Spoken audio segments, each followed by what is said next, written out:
তারপর ভর্তি হলে এবং ভর্তি হবার পর আমি শুনেছি যে তোমাদের একটি ব্যান্ডের দল ছিল এবং তুমি ভোকালিস্ট ছিলে। গানটা ছেড়ে দিলে কেন? গানটা ছেড়ে দেওয়ার বড় কারণ হচ্ছে গান শিখতে না পারা। মানে আমার খুব ইচ্ছে ছিল যে আমি ক্লাসিক্যাল শিখবো, রাগসঙ্গীতে ভালো ধারণা থাকবে এবং ঠিকঠাক ধারণা নিয়েই আমি গানটা করব, এরকম একটা চিন্তা ছিল। কিন্তু ডিপার্টমেন্টে দেখলাম যে এটা আর পসিবল হচ্ছে না, কারণ কোর্স সিস্টেমে আমরা দেখা যায় যে আপনার আজকে রাগ বিলাবল শিখছি, কাল 2 দিন পর হচ্ছে আপনার রাগ আশাবরী, হ্যাঁ, তারপর রাগ কল্যাণ শিখে টিকে আপনার কোর্স ফাইনাল, তারপর মিড টার্ম চলে আসতেছে, সেমিস্টার চলে আসতেছে, এভাবে সময় চলে যাচ্ছে। বাট আমার স্বরের সেন্সই নাই। কারণ যারা ছোটোবেলা থেকে গান করে আসছে তাদের জন্য এই সার্টিফিকেটটা একটা ভ্যালু ক্রিয়েট করবে, যে সে এখান থেকে পড়াশোনা করা। প্লাস হচ্ছে যে এই ডিপার্টমেন্টের বড় একটা ব্যাপার যেটা, যে আরও বিশ্বের বা ধরেন যে ওয়ার্ল্ড মিউজিক নিয়ে একটা ধারণা তৈরি হবে। হুম।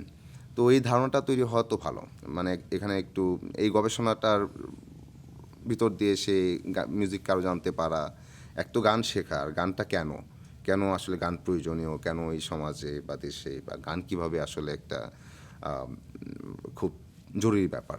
তো এই ব্যাপারগুলো জানা এবং সেটা এই চিন্তাভাবনা থাকা উচিত আমার মনে হয় গান করার ক্ষেত্রে। তো সেটা খুব ভালো দিক, কিন্তু গান শেখাটা মনে হয় যে এই কোর্স সিস্টেমে পসিবল না। বা নাটক বা অভিনেতা হওয়া বা অভিনয়ও আমার মনে হয় যে না, যে একটা কোর্স করে ফেললাম অভিনেতা হয়ে গেলাম, এটা পসিবল। তো এটা আসলে সার্বক্ষণিক চর্চার বিষয় এবং এটাতে ডুবে থাকতে হয় এরকম। তো তখন হতাশ হয়ে আসলে ওই কালচারাল অর্গানাইজেশন বা এই থিয়েটার অনেক ওইসবের সাথে কিছুর সাথে সম্পৃক্ত যুক্ত হওয়া। ছিল, হ্যাঁ। হ্যাঁ।